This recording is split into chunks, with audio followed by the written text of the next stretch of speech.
Graça e paz do Senhor Jesus para todos que estão aí já em conexão conosco.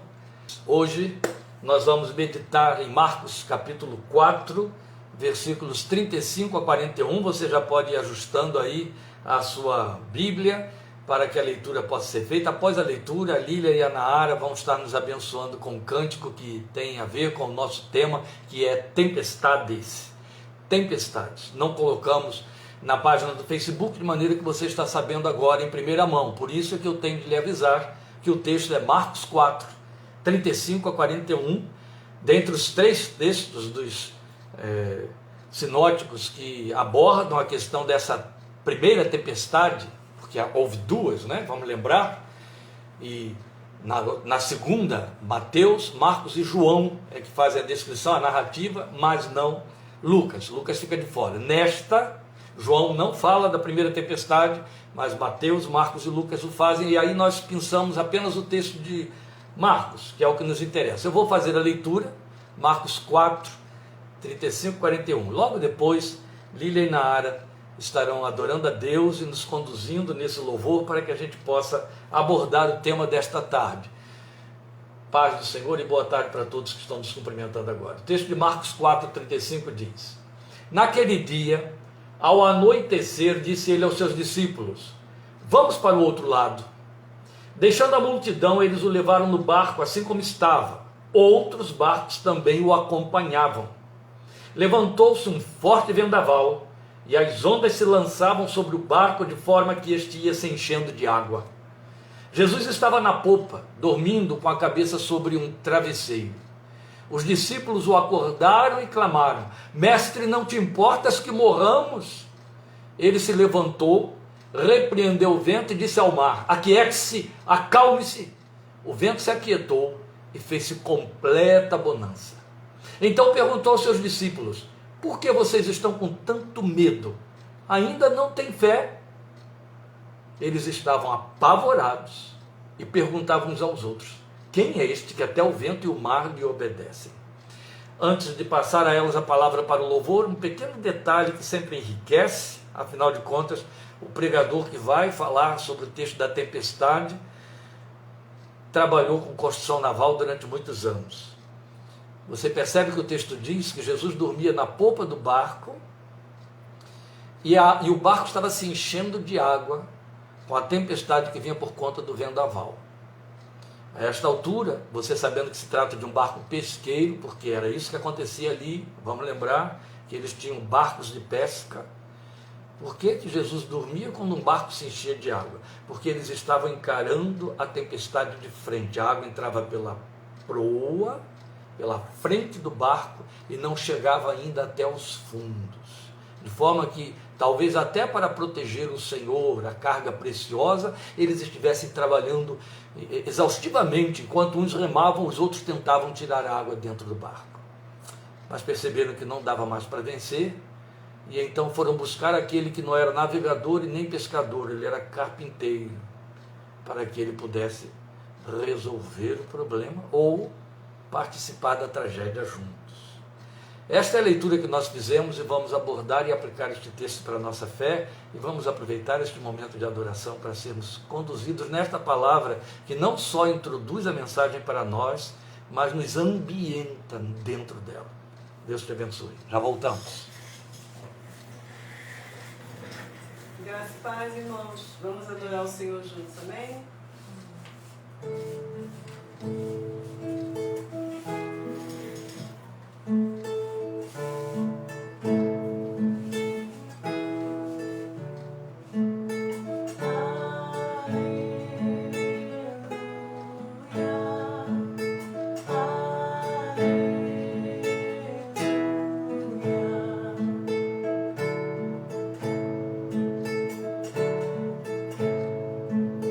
Se o sol se pôr e a noite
né? Glória seja ao Senhor.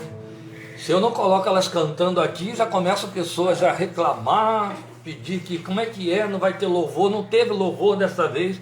Não só é bom demais para os ouvidos, quanto é agradável aos olhos também, né? Graças a Deus. E enche o nosso coração, preparando-nos para a palavra em que temos de participar. Graças a Deus por todo esse povo que aí está, desde o litoral de São Paulo até o nosso extremo nordeste, norte e fora deste país, mas a gente fica muito feliz e confortado de ter a presença e a companhia de vocês, de centro-oeste a sul. Brasília está ali presente, graças a Deus, enche o nosso coração de alegria. E o nosso texto que já fizemos a leitura aí, já fomos a ele apresentado em Marcos 4, 35 a 41, ele nos posiciona a respeito dessa primeira tempestade de que falamos, né, que Jesus esteve enfrentando com os discípulos, e nós queremos pensar nela a partir daquilo que ela sugere para nós, é quando a tempestade nos acomete, precisamos pensar nisso. Antes da gente fazer qualquer tipo de aplicação que este texto histórico de milagre registra para nós e favorece, nós queremos lembrar algumas coisinhas a respeito da questão do tema mesmo, da questão de tempestade. Veja, é um fato comum e tão lógico e aparentemente lugar comum nas tempestades, que cada uma é precedida e sucedida por calmaria. Aquele período que precede, ele não recebe nome, ele só é lembrado depois que a tempestade se instala, é claro. É apenas o tempo bom, desejado e esperado, e geralmente nele, né, jamais vamos pensar em tempestade, mesmo que estejamos sobre águas. Mas depois que surge a tempestade, ele é lembrado como o tempo do sossego, tem um nome muito especial, bonança.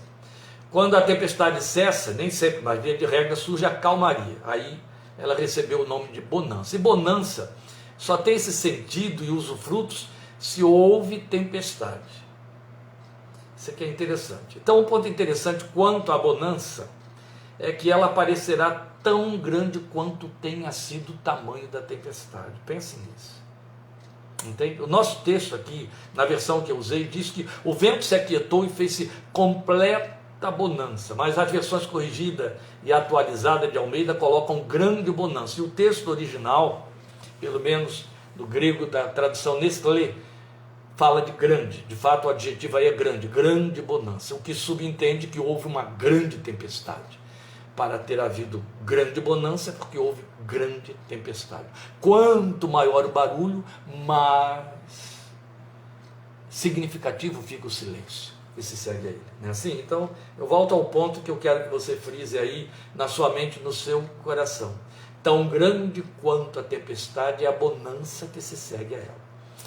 Mas as tempestades, elas são metaforizadas na Bíblia pelos salmistas e profetas, quando eles pretendem falar daquilo que põe a vida em risco, que está fora do controle humano.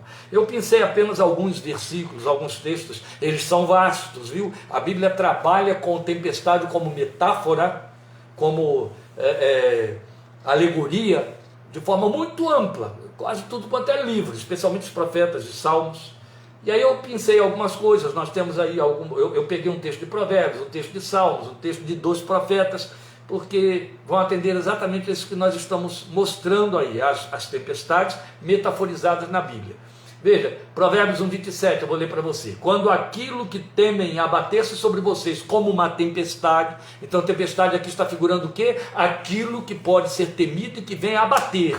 Não é? Quando aquilo que temem abater-se sobre vocês como uma tempestade, quando a desgraça os atingir como um vendaval, quando a angústia e a dor os dominarem, então tempestade aqui está abarcando todas essas ideias subentendidas aí, desgraça, angústia e dor, que dominam e como um vendaval. Depois temos o texto de Isaías 55, de Salmo 55:8, onde Davi faz um fechamento de outras metáforas. Ele diz assim: eu me apressaria em achar refúgio longe do vendaval e da tempestade. É o texto que ele diz: quem me dera asas como pomba, então voaria para o deserto. E aí o que veio precedendo a esse desejo de ter asas como pomba foram calamidades, perseguições, inimigos no seu calcanhar, que ele então figura tudo como sendo vendaval e tempestade.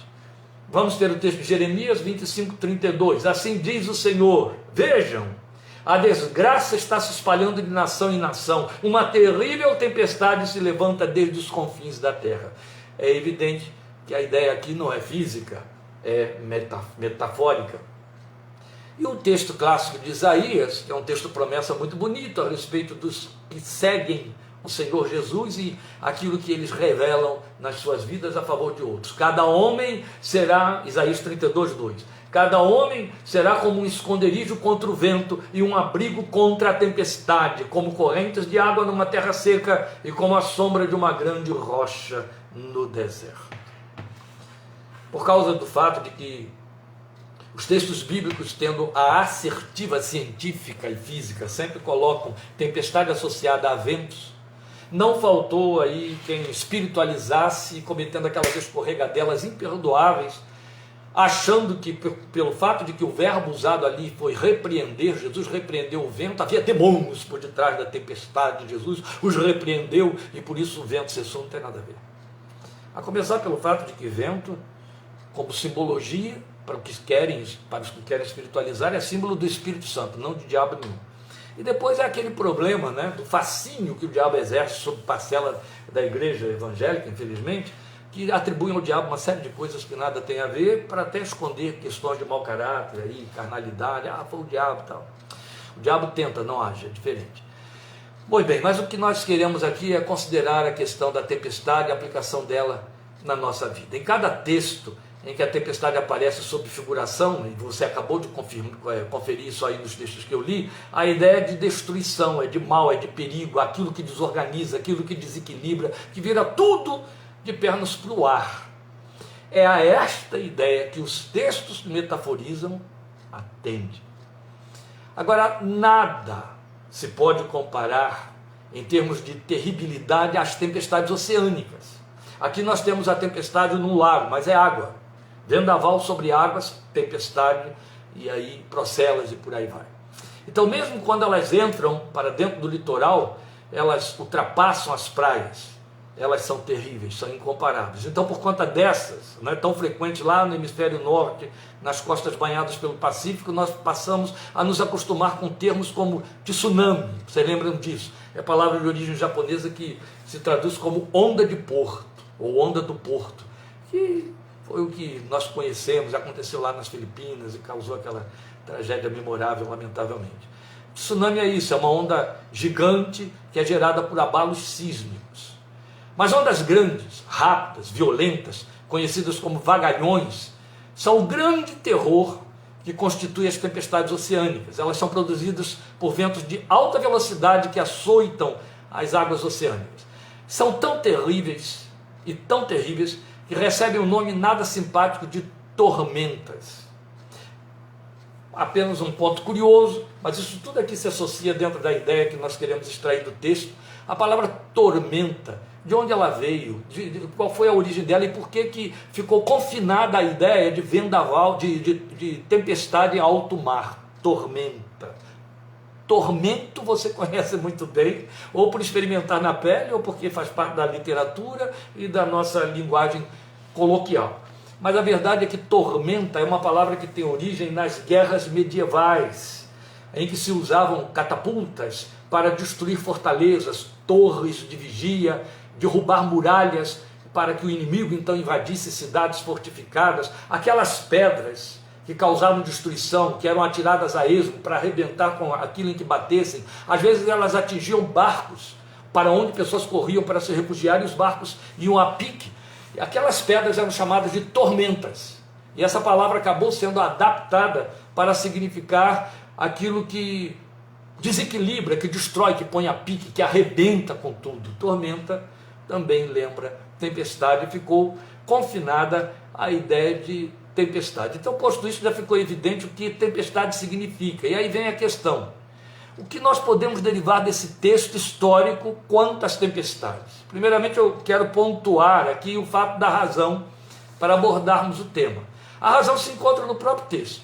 Veja, o fato do Senhor Jesus fazer uma conexão entre tempestade, homens desesperados e fé apequenada, ou a fé pequena desses homens desesperados.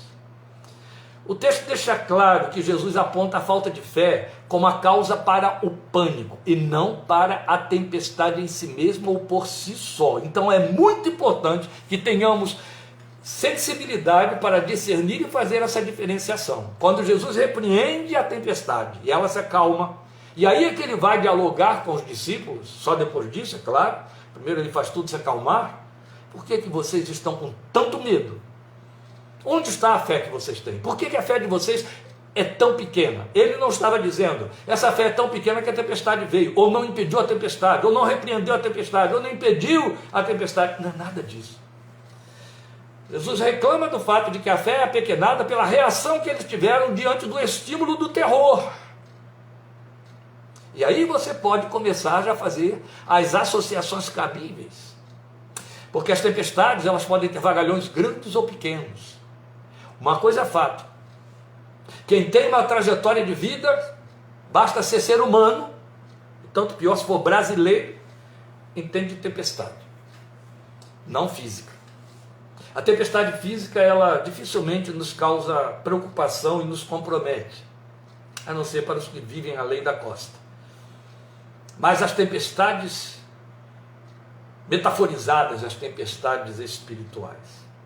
Se o vagalhão for muito grande, essa tempestade foi terrível, ela foi um tsunami, ela causou destruições. Se os vagalhões foram pequenos, causou muito terror, alguns danos, pôs a vida em perigo. Mas ainda foi tempestade. Jesus estava repreendendo a reação a esse estímulo danoso. E por isso ele disse, fé apequenada. Porque nem a falta de fé produziu ou permitiu a tempestade e nem impediu que ela fosse anulada. Porque se Jesus dependesse, como alguns pretendem, que Deus depende da nossa fé para realizar coisas, se Jesus dependesse da fé que aqueles homens tinham para que a tempestade cessasse, estavam todos a pique. Não é assim?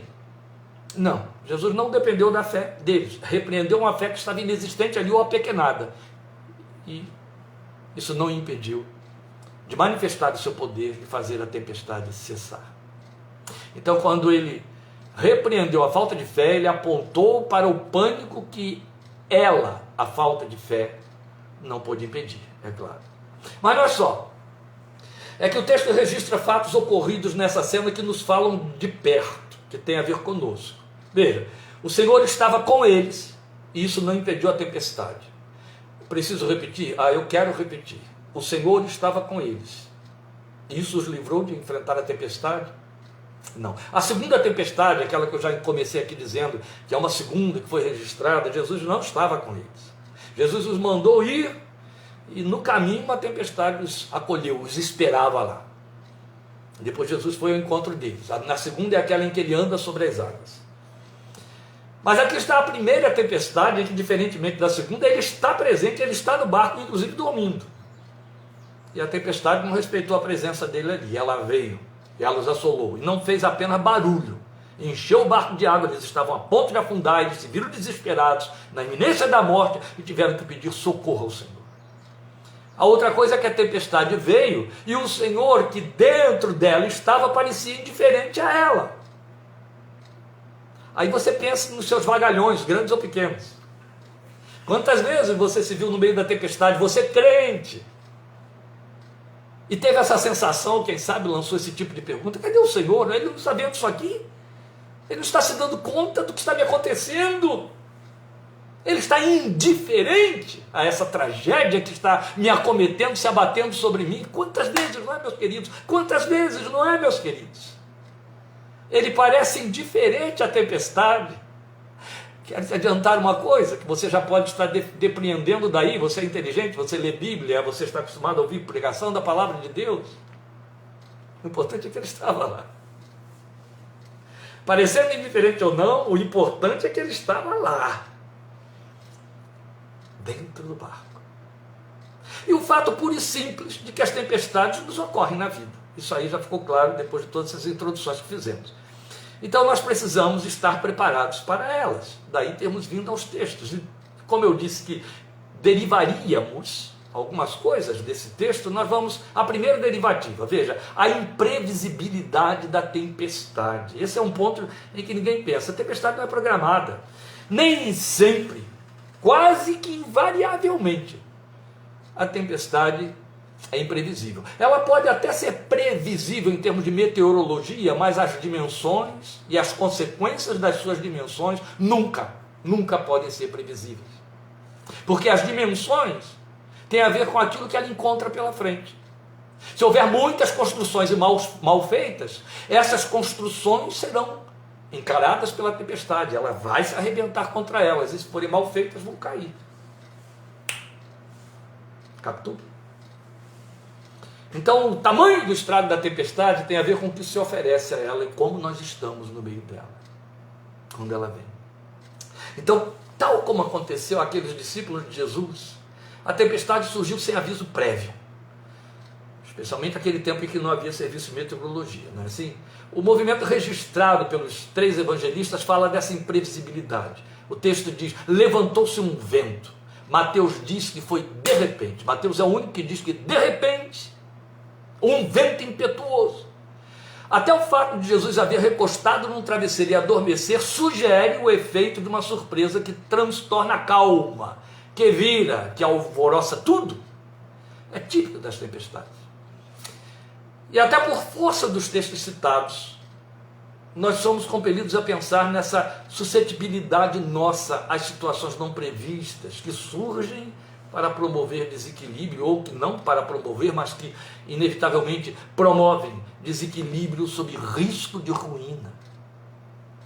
É exatamente a esta ideia que atende uma parábola proferida por Jesus quanto às 2 casas, lembram? Aquela que tinha sido construída sobre uma rocha e a outra construída sobre areia, e a tempestade veio e deu contra as 2 casas, e nós sabemos o resultado, mesmo que ele não tivesse dito para nós. A única casa que prevaleceu e que resistiu à tempestade foi aquela que estava construída sobre a rocha. Vendavais tempestuosos deram contra elas, e as tempestades em tempo seco, ou seja, na realidade da vida, então a não física, elas podem ser de ordens diversas. Elas podem ser más notícias a doenças, falências, perdas generalizadas, luto, traições, tantas situações quanto as que possam atender aos efeitos devastadores de uma tempestade. A casa lembra a vida pessoal e doméstica. Estamos no olho de um furacão. Desde fevereiro de 2020, vai fazer um ano mês que vem. No olho de um furacão. O nome da nossa tempestade atual, generalizada, é a tempestade em que todos os barcos estão no mar enfrentando, se chama pandemia. Essa tempestade veio e colheu de surpresa pessoas que perderam seus negócios, que faliram, suas empresas ruíram, foram pegas de surpresa.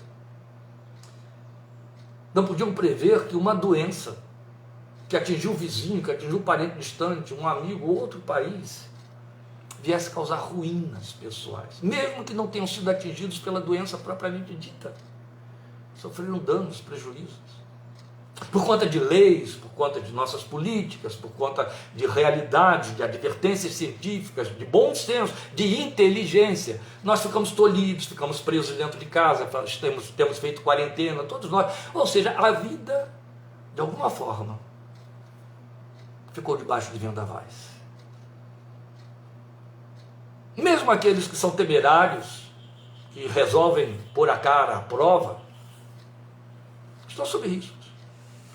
Não resta dúvida, estão sofrendo consequências das procelas. Então, a semelhança desta tempestade física que o texto registra para nós, que tão bem ilustra então o nosso tema, as tempestades ameaçam levar a pique o chão da nossa estabilidade e da nossa segurança. Nós estamos sujeitos a elas. É uma inevitabilidade, como dissemos. Mas é interessante notar, esse é um ponto que não sei se você prestou bastante atenção quando a leitura foi feita, que todos os demais barcos se viram acossados pela mesma tempestade. Por que eu estou falando de todos os demais barcos? Porque o texto diz para nós que Jesus entrou no barco e os discípulos o seguiram. Então 13 pessoas estavam ali naquele barco, e aí o texto diz assim, e outros barcos os seguiram. Depois, nos outros textos, nós temos uma pluralidade sobre discípulos, que deixa entender claramente que os outros barcos que os seguiram eram barcos com discípulos.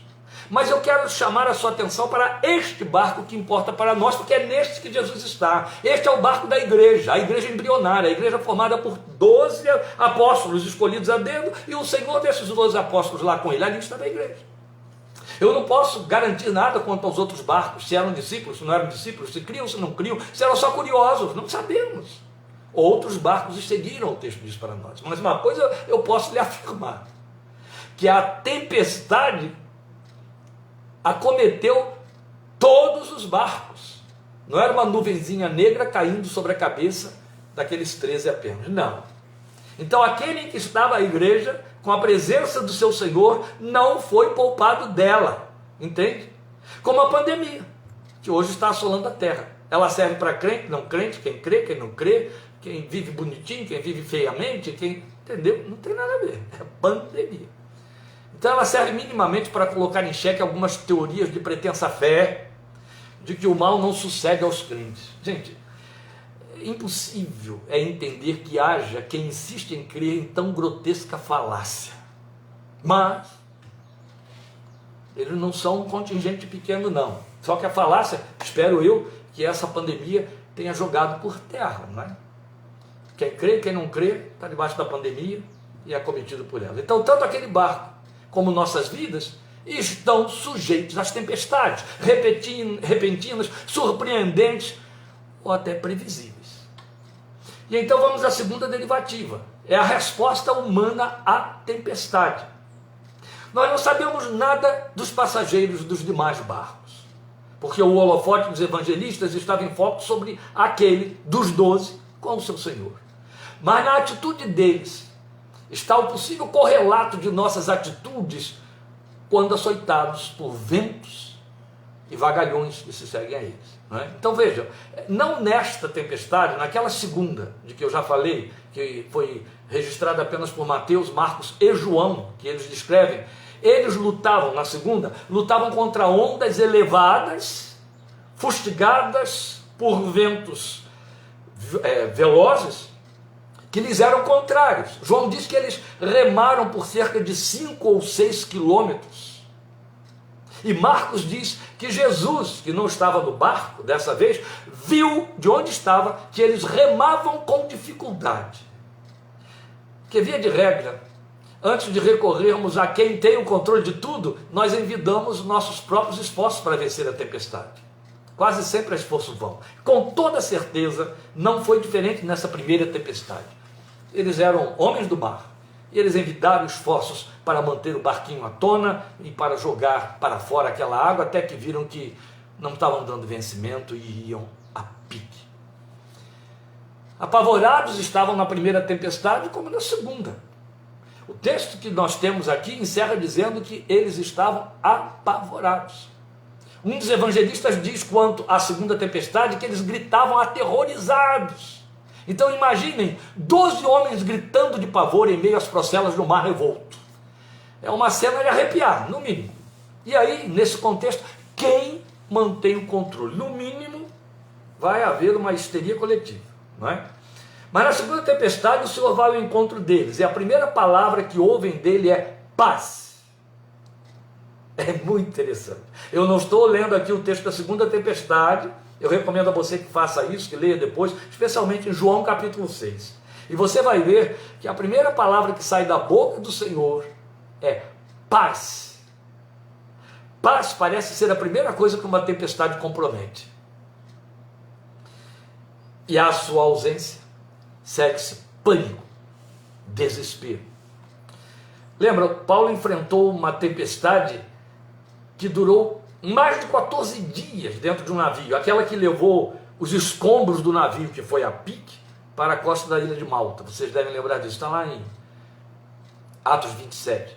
Desespero foi a palavra que caracterizou o sentimento de todos os que estavam naquele navio, menos Paulo. Eram 266 almas, 265 pessoas entraram em desespero, porque Lucas, quando registra o texto, nós nas nossas minutas da fé chegaremos lá, querendo Deus no tempo certo, ele diz que, tendo decorrido 14 dias sem sol nem estrelas, desvaneceu-se a esperança de todos, menos a de Paulo.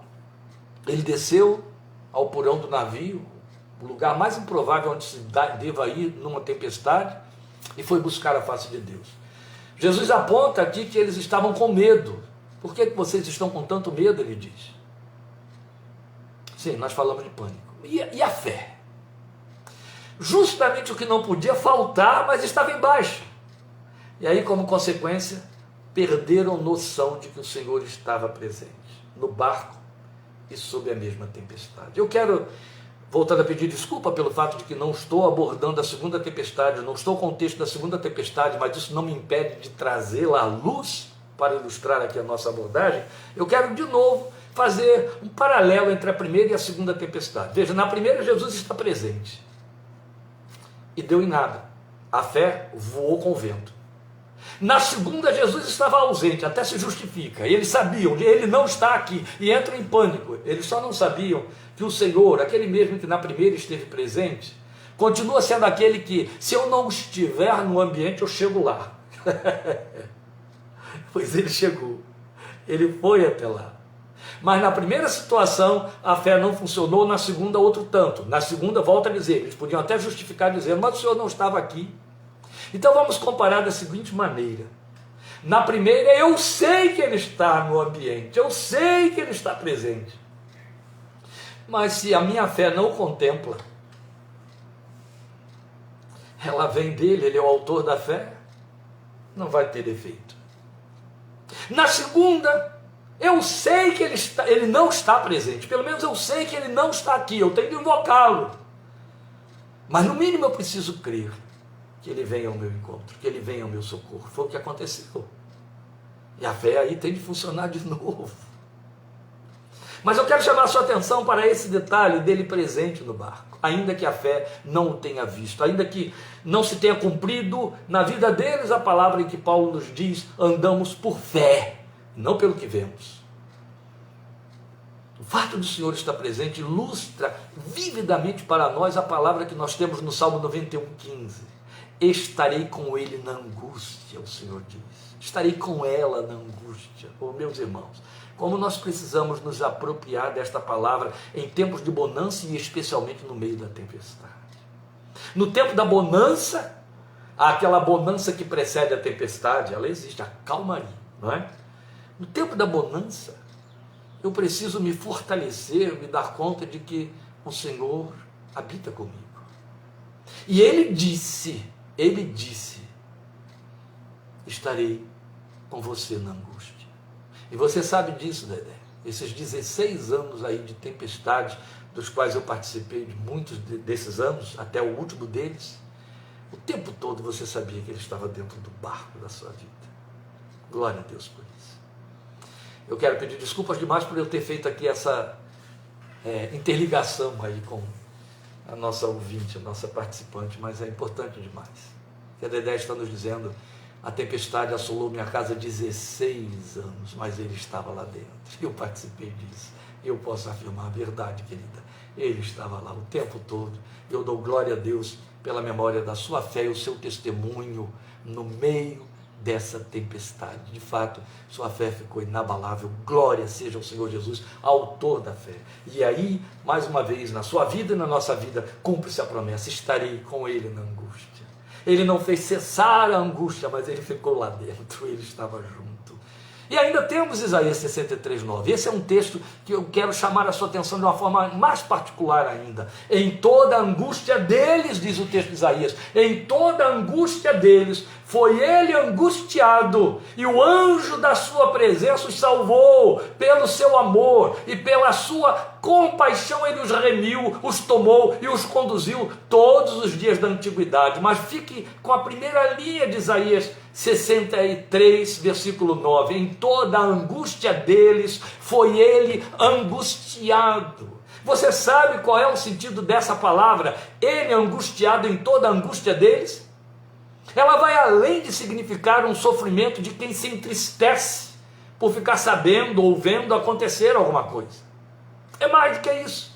Significa viver a angústia por estar dentro dela, ou seja, passar pela mesma angústia por estar junto, por estar dentro dela. Então, quando o texto diz, em toda a angústia deles, foi ele angustiado, o texto estava dizendo, ele viveu a angústia com eles. Ele não tomou o conhecimento da angústia, ele se angustiou junto. Esta é a promessa, glória seja o seu santo nome. Ele no barco sempre, aleluia. É isso que a palavra promete. E ainda quero deixar com você o texto que repete, Salmo 91, 15, que é Salmo 50, versículo 15, experiência de Davi. E clame a mim no dia da angústia, é uma proposta do Senhor. Eu livrarei e você me honrará. Veja, clama no dia da angústia. Ah, sim. Este é um ponto a favor daqueles homens que reagiram mal com a ausência de fé. Eles clamaram àquele que lá estava. Este ponto precisa ser trazido à luz para a honra da memória deles. Também foi a reação de crentes em meio à tempestade. O que é que eles fizeram? Eles envidaram esforços por si mesmos? Sim. Eles estavam com uma fé pequena, de maneira que entraram em pânico, perderam o controle? Sim, e Jesus os repreendeu por isso.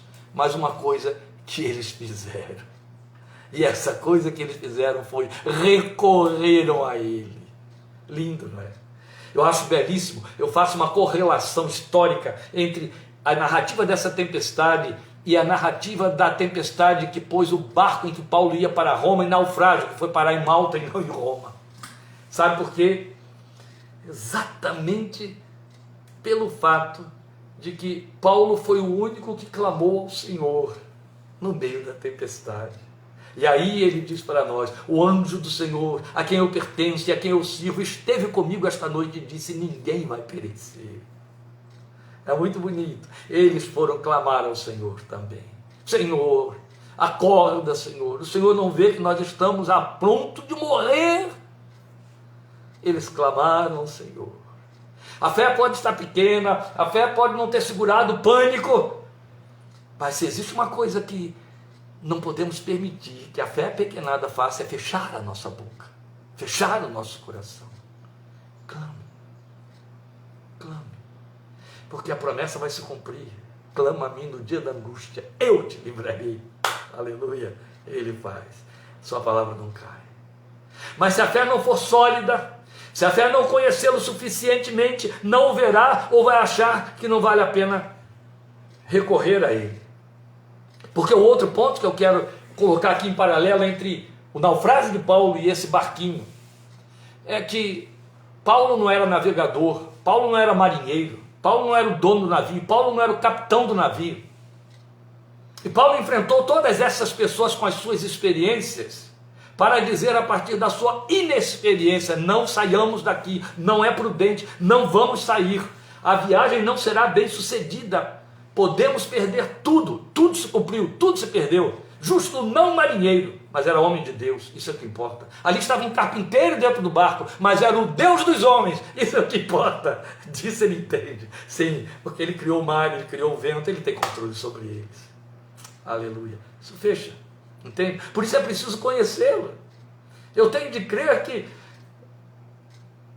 ainda que me pareça que ele não esteja vivendo ou possa viver o problema em si, ele entende dele. Então, se a fé não consegue vê-lo suficientemente, ela abre espaço para o desequilíbrio, aí a racionalidade se vaporiza. Isso é muito sério. É então que nós conhecemos a terceira derivativa. Vamos a ela porque também o tempo urge, né? Que é a resposta da fé à tempestade.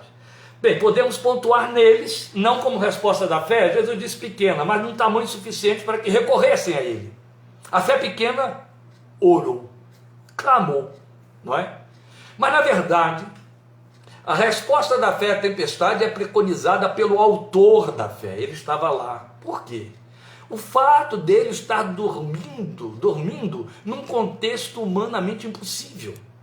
Sabe o que chega aqui ao meu coração, ao meu ouvido, quando eu contemplo pela fé esta imagem criada na narrativa dos evangelistas? O Senhor, e Marcos diz, com a cabeça sobre um travesseiro na popa do barco, dormindo.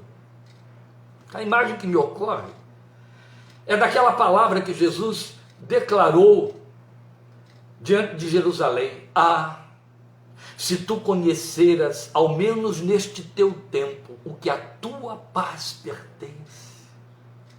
É isso que se afigura para mim, entende? Ele está dormindo num contexto humanamente impossível. Fala do que a nossa paz pertence.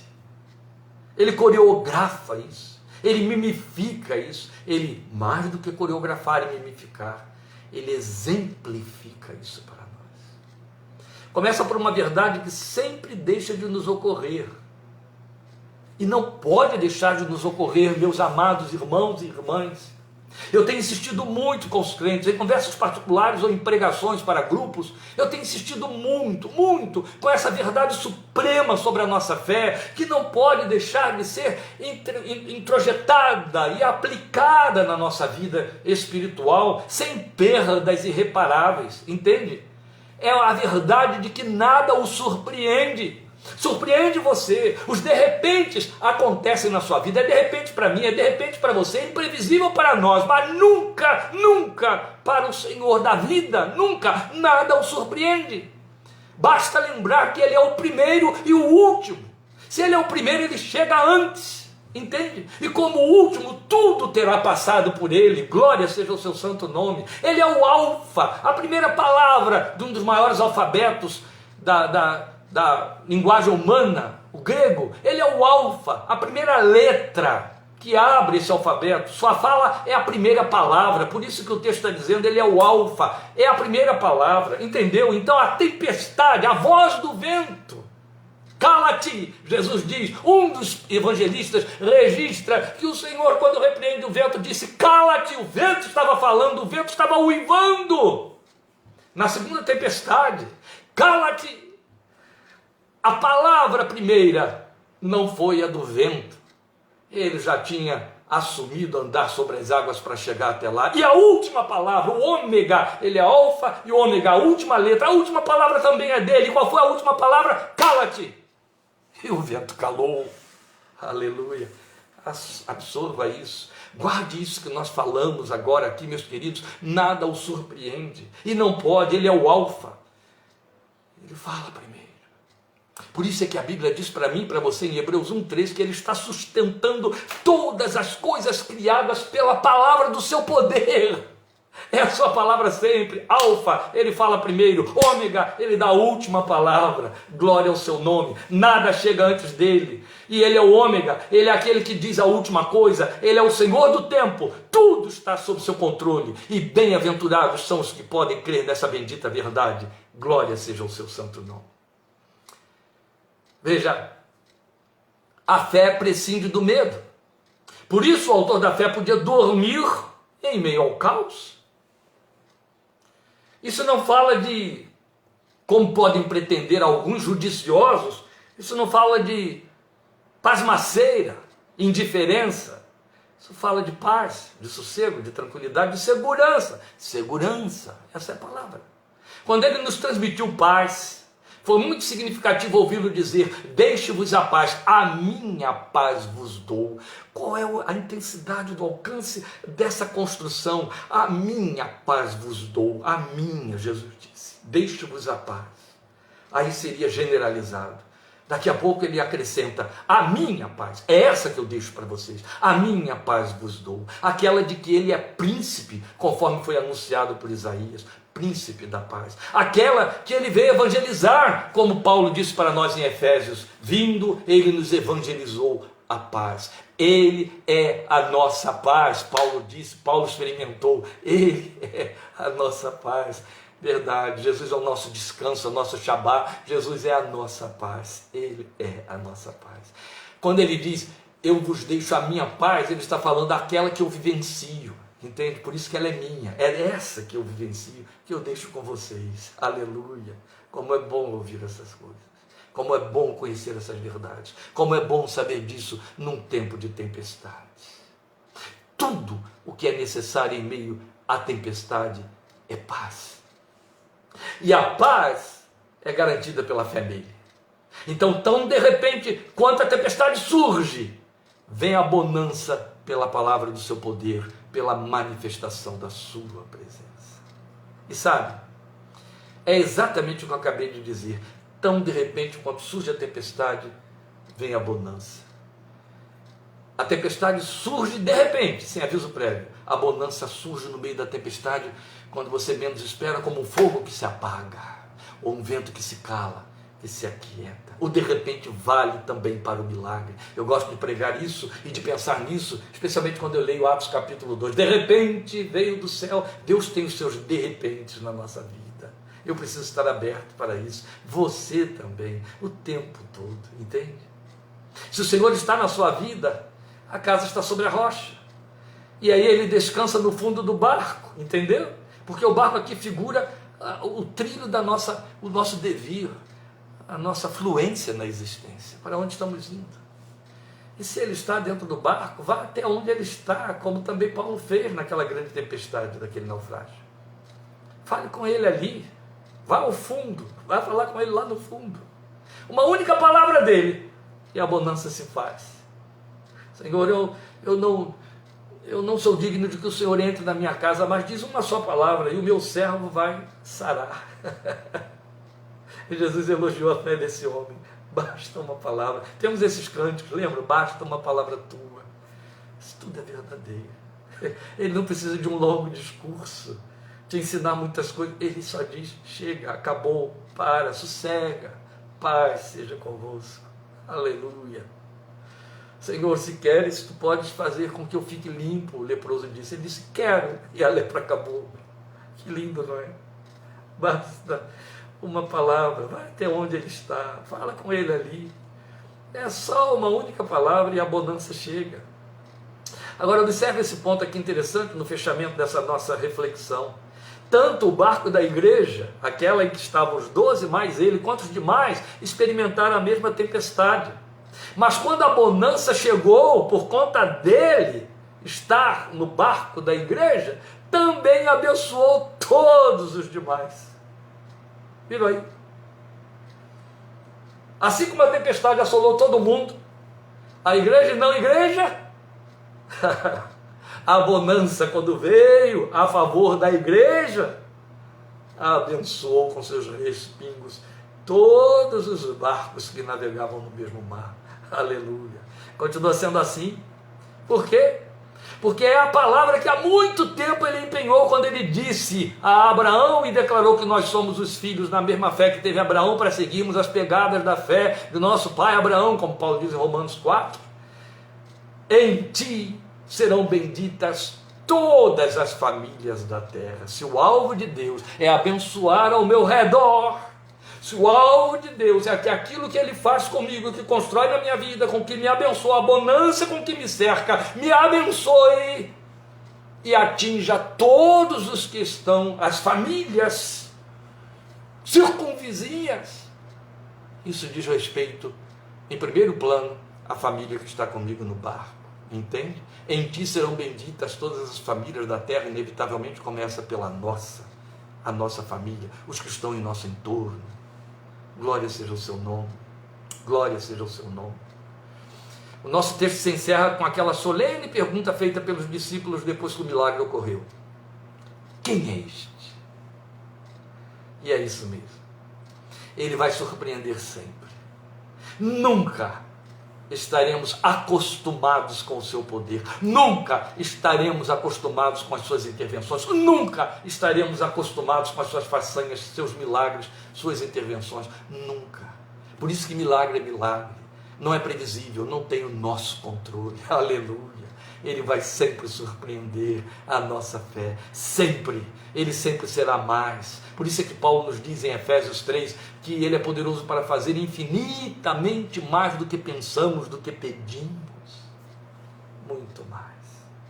Sempre vai superar nossas expectativas e as necessidades que temos de bonança. Aleluia.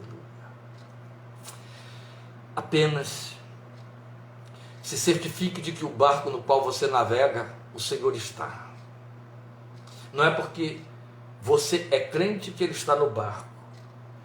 Nós assumimos barcos, assumimos destinos para nossos barcos, que muitas vezes são inviáveis. Seja aonde Ele entra, esse barco para o seu descanso. Veja bem em que barco você navega e qual foi o porto que você definiu para onde você quer que esse barco lhe leve, para que o Senhor entre com você nesse barco. Seja o barco onde Ele possa estar, seja a viagem que Ele pode fazer com você. Se o barco enfrentar tempestade, importa saber que aquele que tem o seu caminho em meio à tempestade, como disse Ageu, está ali. Amém? Glória seja o seu nome. Não tenha medo da tempestade que nos cerca. O Senhor está no barco da nossa vida e Ele está atento. E a última palavra é dele que vem. Glória ao seu nome. Deus te abençoe. Obrigado pela sua participação, pelo carinho, por esse estímulo que você nos dá em participar conosco. Amém? Que Deus te dê, vezes sem conta, oportunidades infinitas de poder dizer: quem é este? Quem é este? Quem é este? Quando eu de fato vou conhecê-lo o suficiente? Que Ele te surpreenda sempre, em nome do Senhor Jesus. Até quarta-feira, 8h30, e até domingo que vem, querendo o Senhor de novo, 17h30. Deus te abençoe. Amém.